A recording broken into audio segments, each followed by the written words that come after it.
Hello, this is Mr. Stone again, and I'm coming to you live from home base. I decided this time that the camera that I was using before was not that great of a camera. So I dropped a little dough and I got me this brand new webcam. So, like I said before, that I was going to give you the lowdown for the quiz that's going to be happening on Friday. So I wanted to give you this so you could get on YouTube to make sure that you can do it. So hopefully you found YouTube. If you found it, you're watching me. You're like, wow, look at Mr. Stone's Kitchen. Okay, so here we go.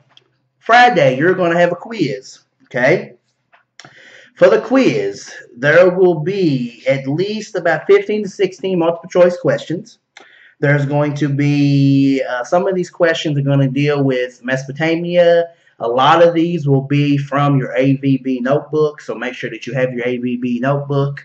Any of those vocab words that we've studied, they will be up for games. So make sure that you're, checking those out tonight when you're studying or tomorrow night.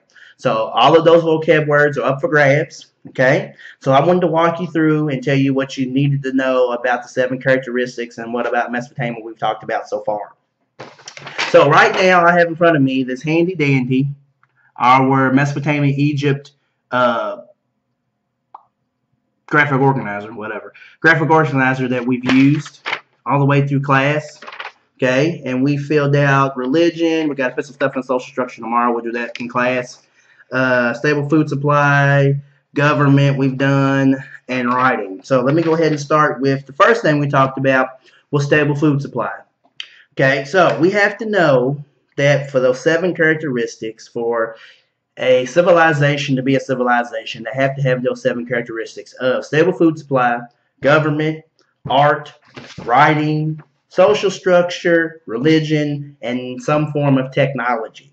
For all civilizations to be a civilization, they have to have all 7 of those. They have to have those 7.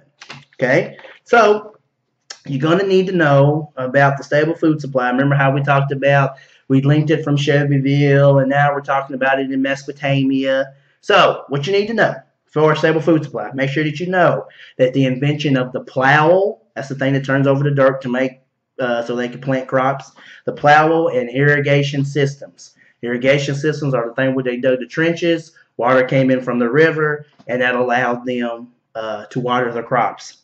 Government. The form of government in Mesopotamia is a monarchy, which a monarchy is a king that is passed through blood, but those Mesopotamians believe that the king was chosen by the gods. Okay, so make sure you know that. Some of the king's job was he was to lead the army, he was to collect taxes, enforce laws, build temples. He made sure irrigation systems were working and maintained. So make sure you know that. When we get down here, we haven't done art yet. So when we get down here for writing, they did 2 forms of writing. They did cuneiform, which is writing that used wedge-shaped characters. They did pictographs, which are symbols that mean or stand for an object. So make sure you can talk about what writing is. Also, when we get to social structure, make sure that you know that they were divided into 3 classes, the upper, the middle, and the lower class. Okay? Also, make sure if you flip through your brain, and I'm flipping through mine, today in class we did the pyramid. Let me bring it up closer so you can see it. We did the pyramid, okay?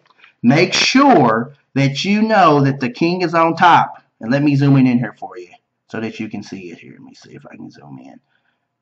And it goes away. We didn't go up. Okay, make sure that you know that the king is on top. Make sure that you know the upper class is those priests, government officials, and landowners. Make sure you know the middle class is those merchants, fishermen, craftspeople, and farmers. And then at the bottom, those slaves and servants are at the bottom of the lower class. So we know that they're divided up into 3 levels. Well, the king's at upper class, okay? Okay, also don't forget, as you go up in the social structure, the population gets smaller. When you go down in social structure, the population gets bigger. So make sure you know that. Okay? Also, make sure for social structure that you know that the upper class are the wealthy. Make sure that you know that Mesopotamian social structure is all based on the job. It has nothing to do with money. It's all based on the job that they have. Okay? For religion, we know that they are polytheistic, which means they believe in many different gods. Okay, make sure you know that a lot of these gods are linked or are connected to nature. They also represent those Mesopotamians' daily life. Also, make sure that you know that they did human sacrifices. Also, make sure that you know that the ziggurats are the places where they worship those gods. Ziggurats are where where the gods allegedly they believe lived. Okay, so that's what you're going to need to know for the 7 characteristics.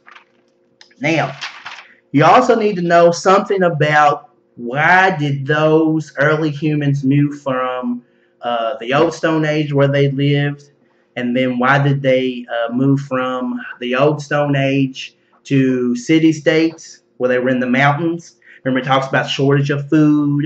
Remember, it talks about they couldn't grow food on the side of those Zagros mountains, so they decided to come down the hill and settle on the flat land. There was no water, so they had to invent irrigation systems. They invented irrigation systems. They started living in city-states. City-states are like donuts. In the center, there's a city. On the outsides of farmland. So make sure that you know what a city-state is. Make sure you know why they left the Zagros Mountains, food shortages, and they couldn't grow crops on the side of a mountain, and population. Population got so big, the food started getting so much they couldn't produce enough, so they moved down the hill to flat land. Okay? Like I said before, everything on vocab is up for grabs. All of those vocab words, like silt, a lot of them. Cuneiform, pictograph, polythesis, ziggurat. All of those vocab words that we've covered in that AVB notebook, make sure you take that home and you study that. There could be on the vocab part where you have to know the definition. We'll use the same definition that we've all used, so there won't be nothing different. Sensory image, there could be some where there are sensory images. So make sure that you kind of know what that looks like or something that represents that. There could also be a context where you'll have to match them with context. So be able to do all of those things. Also, let me see, social structure, 7 characteristics. Make sure you know those, what the 7 characteristics are. Be able to make sure that you can fill out a pyramid like this. Okay.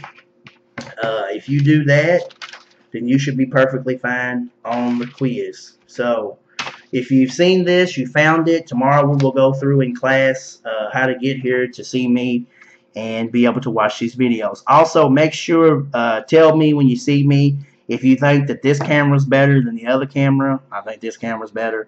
So just make sure that you do that. Also, make sure that you show your parents a YouTube video so they know what's going on in class as well.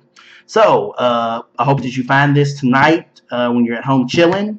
I'm going to go make me a smoothie because I'm hungry. So, I will talk to you tomorrow. Have a good night. Peace.